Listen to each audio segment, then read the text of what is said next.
எப்படி பண்ணுறது பார்க்கலாம். அதுக்கு தேவையான அரைக்கிறதுக்கு தேவையான பொருட்கள் சொல்கிறேன். பூண்டு 10 பல் போட்டுக்கோங்க. ஜீரகம் 1 டீஸ்பூனு, சோம்பு 1 டீஸ்பூனு, மிளகு 1 டீஸ்பூன், மிளகாத்தூள் 1 டீஸ்பூன், மஞ்சத்தூள் கால் டீஸ்பூன். அதை கொஞ்சம் தண்ணி விட்டு பேஸ்ட்டாக நல்லா அரைச்சி எடுத்து வச்சுக்கோங்க.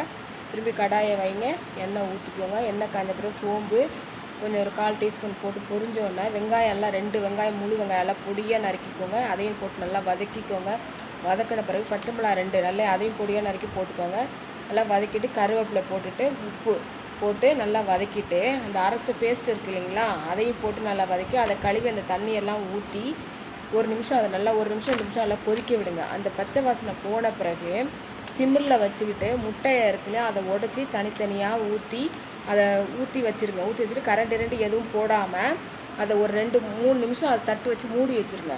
அது மூடினதுக்கு அப்புறம் கொஞ்சம் நேரம் 3 நிமிஷத்துக்கு அப்புறம் அதை எடுத்து மெதுவாக திருப்பி போட்டு நல்லா கட் பண்ணி பீஸாக போட்டு மேலே கொத்தமல்லி தலையெல்லாம் போட்டு உங்களுக்கு உப்பு காரம்லாம் எல்லாம் சரி பார்த்துட்டு போட்டுட்டு ஆஃப் பண்ணி நிறுத்திடுவோம்.